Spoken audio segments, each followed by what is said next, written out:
Some cops just don't seem to grasp the responsibility that comes with their duty, making headlines with their embarrassing antics, tarnishing their badge, and full-on making a fool of themselves. Take this police chief, for instance, a prime example of blowing up trust and trashing his reputation. On November 9th, 2023, several police officers were responding to a traffic accident that had occurred on Main Street, Bradley Beach, when Bradley Beach Police Chief Leonard Guida showed up unexpectedly, that too in civil clothes. The army. I'm not the police, okay? I came here with the ambulance. I want to make sure you're okay. I don't know what he's thinking. I don't know. I'm asking you if he's armed or not. Oh, yeah, no. What? Yeah. I get that. I'm not saying you aren't. I just want to make sure you're... Shortly thereafter, the chief pulled aside Sergeant William Major for a private chat, and what ensued was downright bizarre. Why do you get a jacket on that's not fit to be worn? What's on the back of it? What do you mean? Look at tell me what's on the back of it. Oh, they washed off. Yeah, then get rid of it. Okay. That's ridiculous. Okay. You're a sergeant for God's sake. Okay, Chief. Let me work this DWI, okay? Chief, I'm on a DWI. Come over here. Chief, I'm on a DWI. Get over here. The chief was obviously well past the legal limit, making unjust and nonsensical demands of the sergeant, who seemingly recognized his impaired state. Despite this, the chief persisted, only to be swiftly put in his place by the sharp-eyed sergeant.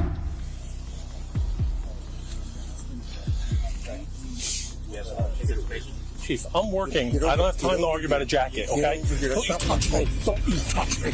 Don't you touch me. You have a problem? You grabbed me. What? Now get out of here before you get a problem. The sergeant did a wonderful job sticking up for himself. However, that was still not enough to take care of the drunken chief. No, you're going to go in. Drunk again. Whose keys are these? They're mine. Get out of here. No. Chief, get out of here or you're going to get locked up. No, you... Chief, you're going to get locked up. You're grabbing me. I asked you 3 times to leave me alone. You're obstructing my DWI. Billy, come over here. Let him go. Chief Leonard still persisted in stirring up trouble when there was none, as he once again pulled the poor sergeant over. That's the first thing. Billy, I'm trying to get away from everybody. Shut up, because you're in trouble now. Stop, I'm please, not in stop. trouble. Stop, I'm not in stop, trouble. stop. You're going to be in trouble. Stop, You're gonna be Billy, in trouble. Billy. Chief, I'm working at DWI. I'm listening to you. Okay. Shut up. No. You're in trouble because this is the first thing. First of all, I was about to say to you, you stupid. I was about to say to you, what do you need OEM for? You're embarrassing me in front of the men about the jacket. No. The chief kept blabbering nonsense, and that's when Sergeant Williams' tolerance began to wear thin, reaching a breaking point. Neither here nor there. Okay. That's neither here nor there. Now we got a real problem, Billy. Yeah, we do. I know. We do. All right, you're going to have to go inside. No, how about we do this? No. But we go Billy, inside. Billy, you're going to have to go inside right now with me. You're going to have to go inside and We're in a serious collision. Billy, you're not doing anything when I'm on the scene, okay? You should know better than this, my friend. No. Listen to me. Grab me. No, I said You were out come of over line. here. You're out of line. You grabbed me. It's on video. Billy, It's on video. I'm not going to argue with it. I have a crash to work. Billy, It's truly embarrassing to witness someone like him being the head of the entire police department. And to make matters worse, he carelessly issues yet another ludicrous order, completely disregarding the recent crash. you're relieved. Billy, you're relieved. Okay. You're relieved. Well, No. Billy, you have to understand something. You're relieved. Billy, you're relieved. Go in the headquarters and wait for me. after my crash. No, Billy, you're relieved. I have Billy. officers here, Billy, right here. They could get waffled because my car is Billy. blocking it. Billy, you're relieved. No, Chief. No, Billy, please, Billy, don't. You're suspended, Billy. I'm You're suspended? Yes. The foolish chief goes as far as suspending him while he's in the midst of handling a DWI case. What's even more infuriating is that the chief's insatiable ego remains unsatisfied even after the suspension. Billy, come here. I'm going home. You're going- we no, can't you- talk. I'm suspended. No. No, I'm suspended. I'm You're going to headquarters, home. and you're going to wait for me there. No, I'm not. I'm suspended. You're gonna I'm going home. You're going to headquarters and wait for me there. Let me work my crash. No, This is why I'm here. Billy, you're suspended. All right, if I'm suspended, then I'm not going to wait inside. Nothing more to say. No, Billy, you have to. Let me explain. Billy, you're suspended. Okay. Right at that moment, Sergeant Williams started to walk away from the scene, clearly infuriated by the chief's despicable behavior. Yes. Okay.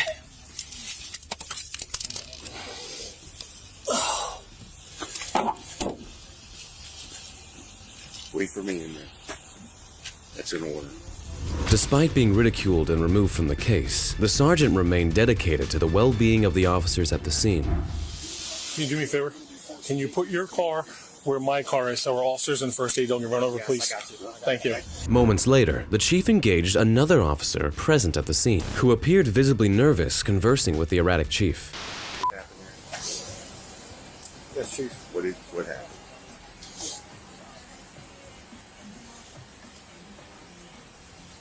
There's some type of exchange between you and Sergeant Major. We're going to talk about that later.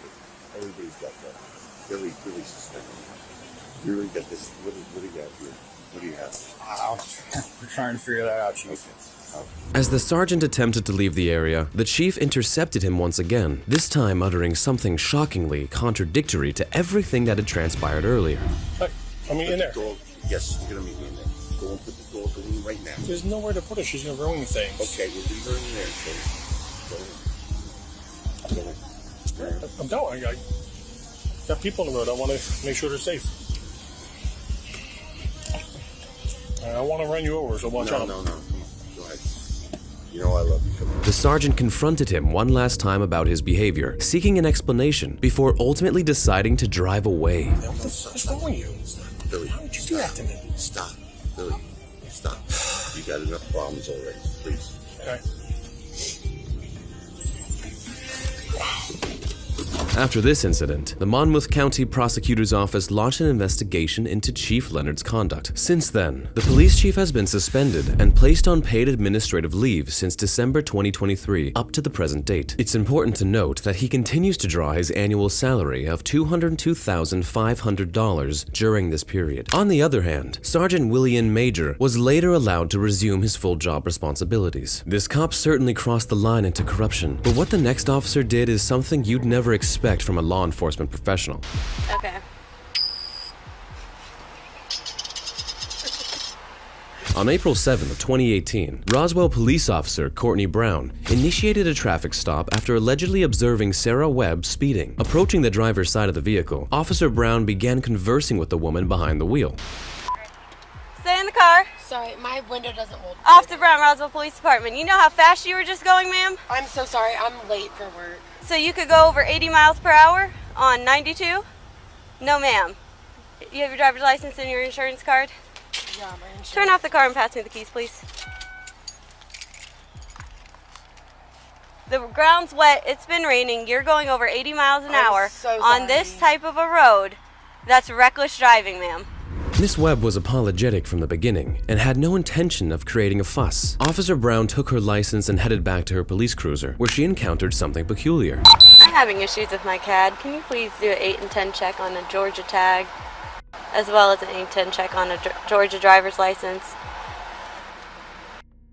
Charlie 2, I know it's Alpha 1.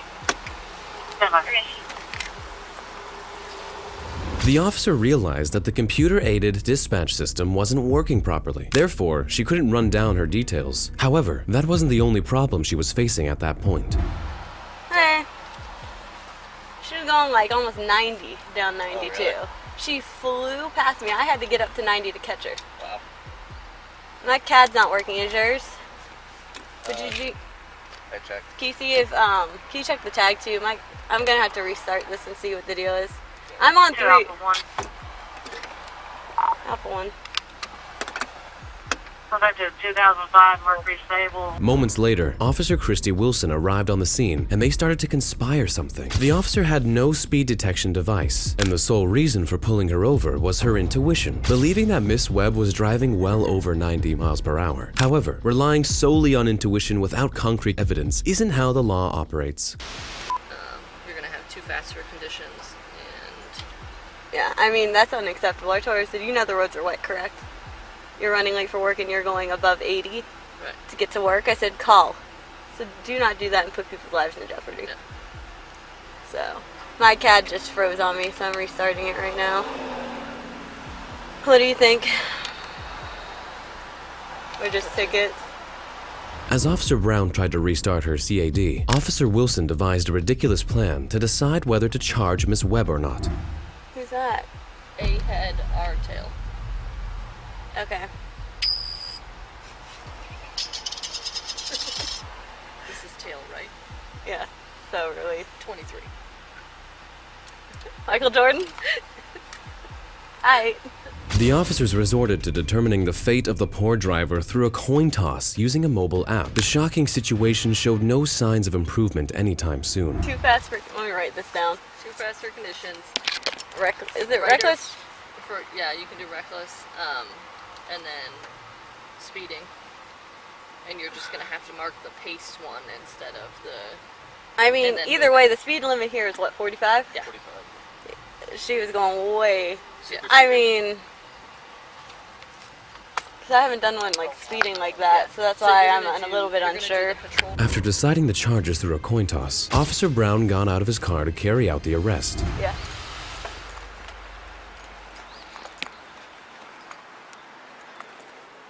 Alright, man. Do me a favor and step out of the vehicle for me. Put the phone down. Why am I Put your doing phone down. Step out of the vehicle. Turn around. Put your hands behind your breath. Because, ma'am, you're driving entirely too fast for conditions. You put a lot of people's lives in jeopardy, okay? Miss Webb was visibly affected by the arrest, and her emotions laid bare. However, Officer Brown showed no sympathy and proceeded with the arrest regardless. Do you me a favor and step in front of my vehicle, ma'am? Step in front of my patrol vehicle. Do you have anything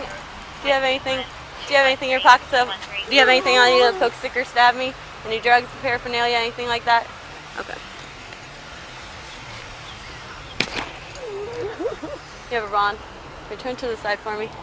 Here. After completing the search, Officer Brown instructed Miss Webb to sit in the patrol car. However, this wasn't enough, as Officer Brown then proceeded to Miss Webb's car and began searching it. Let's change.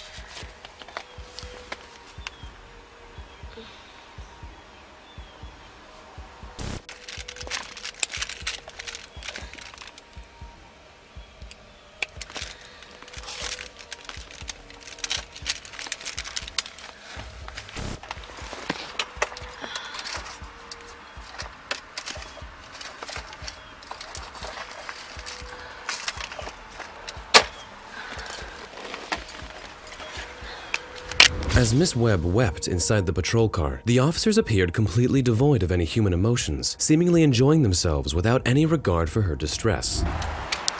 Thank you. Who's it? You're no. Nope. I am, but without a stamper. Oh. Who's that?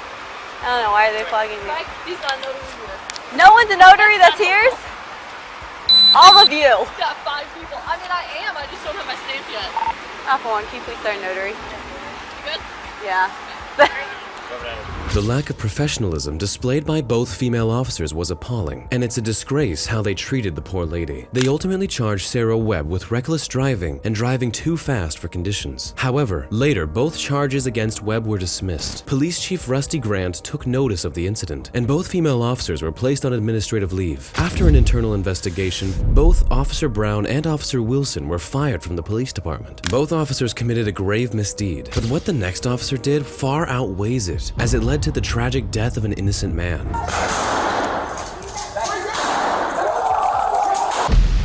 It all began on February 3rd, 2023, when a man contacted the Los Angeles Police Department, reporting that a suspect under the influence had entered his building and threatened him. Hello? Hi, how can I help you? Hi, yes, there's I'm on 6th Count Avenue. There's a guy who came into our studio right now. Fucking homeless dude, and he's like, he kicked us, like, he's like on some shit, very dangerous, kind of like freaking out. What and color then shirt we're and trying pants is he wearing? brown color shirt, blue jeans, wearing a red, like snow hat type thing. Like a beanie? Yeah. The tension escalated as officers learned that the alleged suspect was armed. And does he have any weapons?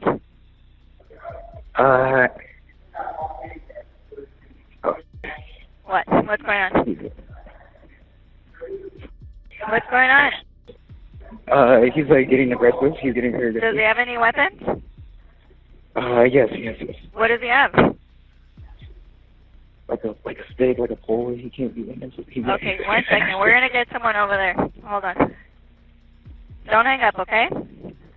Sometime later, several police officers entered the building and confronted the guy who had been threatening the people. The whole encounter can be seen through the CCTV footage.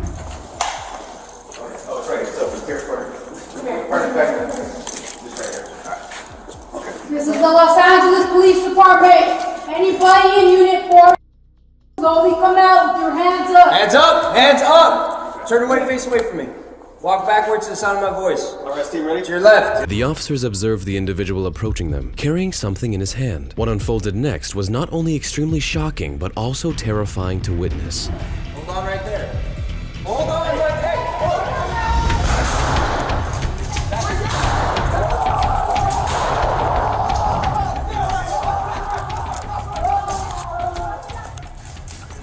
Here's the entire encounter from an officer's body cam, as it gives a much clearer perspective on what happened.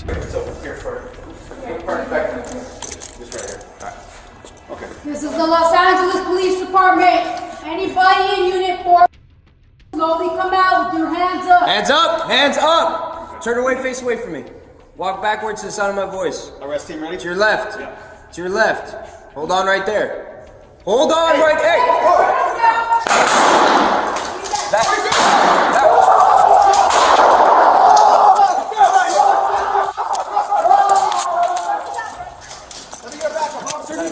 The man was identified as 36-year-old Jason Lee McConney. At first, 2 less lethal rounds were fired, but as Jason kept coming at the officers, he was shot by a handgun.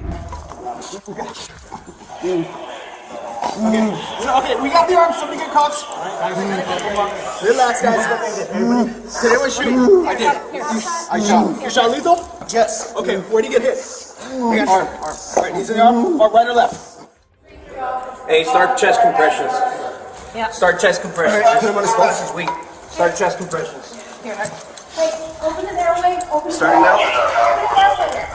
Jason was giving emergency CPR by the officers, but tragically, he was pronounced dead upon arrival at the hospital. The most shocking revelation came later. The object in his hand was merely a white plastic fork. None of the officers were hurt, and the officer who fired the shot is now under investigation to determine whether he complied with rules on the use of deadly force or not. Meanwhile, Jason's family has filed a complaint against the police department seeking $20 million in damages claim. Jason's brother claims that his brother was diagnosed as bipolar and suffered occasional episodes. The claim alleges that the officers had no reason to him, as the plastic fork did not resemble any knife at all. The presence of 6 to 7 police officers unable to control a single individual speaks volumes about the systematic issues within law enforcement. And that concludes our video for today. Each case we've examined sheds light on the troubling realities within the police department. It's disheartening to see that the drunken chief from the first video continues to receive payment, which I believe should be halted immediately. However, it's reassuring to witness the accountability demonstrated by the dismissal of the 2 ignorant female officers. Regarding the last case, which has sparked significant controversy, I share the view that the officer could have employed de-escalation tactics rather than resorting to lethal force. If you resonate with these sentiments, please show your support by liking this video and subscribing to stay informed about future cases like these. Also, if you enjoyed the video, be sure to check out the next video right here.